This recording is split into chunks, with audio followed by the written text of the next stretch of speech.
Un'esperienza importante all'interno del consorzio Venezia Doc è quella della Vivo, Cantine Viticoltori del Veneto Orientale.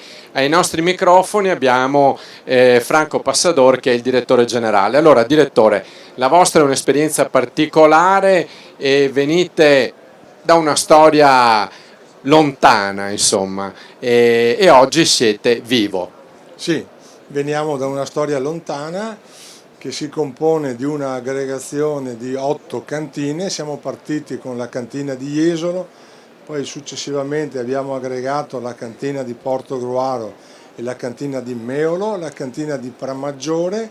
Abbiamo rilevato dal fallimento della Federconsorzi la cantina di Torre di Mosto e poi recentemente abbiamo fatto l'operazione di fusione con la cantina di Campo di Pietra e di collaborazione con il Consorzio Agrario Treviso-Belluno per i 2 enopoli consortili di Motta di Livenza e Roncade.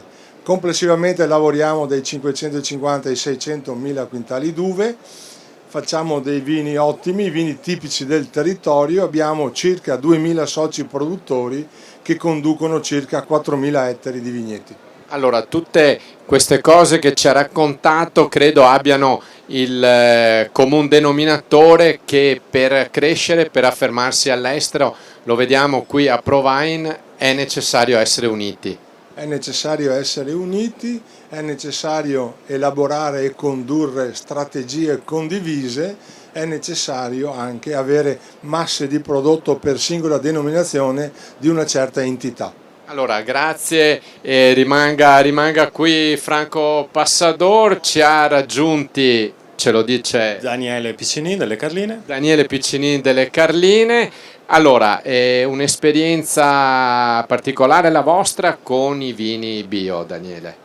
Ma l'azienda Le Carline ormai produce bio da 30 anni, quindi è affermata in questo settore. Non solo bio, l'azienda è totalmente vegana. Qui stiamo presentando una linea di vini senza solforosa, sempre più apprezzati in tutto il mondo. I consumatori cercano prodotto salubre, cercano prodotto sostenibile e quindi il bio finalmente è apprezzato da tutti. Allora, non è solo una moda, Daniele. Assolutamente no, per fortuna io dico dopo 30 anni il bio è diventato un modo di essere, un modo di vivere e per fortuna anche i consumatori normali sono diventati sensibili alla sostenibilità del territorio. È un sistema, non è solo vino biologico, è tutto il sistema, tutto l'ambiente che deve essere più sostenibile. Allora, direttore, mi scusi, io l'ho battezzata presidente, ma è direttore, Franco Passador.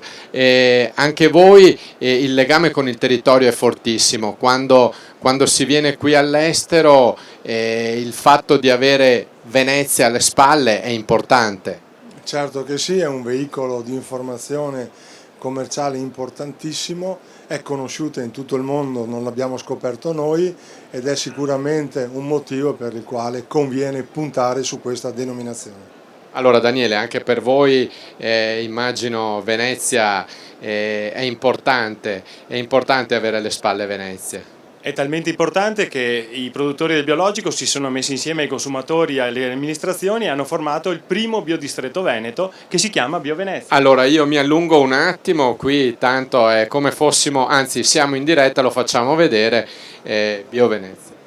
La volontà è stata di tutti i produttori in primis come comitato promotore con gli enti che hanno voluto promozionare questo primo biodistretto. Ci crediamo molto, per fortuna lo hanno sentito le amministrazioni, gli enti, speriamo che venga appoggiato da tutti perché è una grande opportunità, è un sistema che vive un territorio, quindi partendo dalle scuole, dalle mense scolastiche fino ad arrivare ai prodotti che si possono trovare in questo territorio. Allora grazie e buon lavoro a Daniele Piccinin delle Carline e stavolta lo dico giusto al direttore Franco Passador che io ho battezzato presidente ma è direttore di Vivo Cantine Viticoltori del Veneto Orientale. Grazie a tutti e due.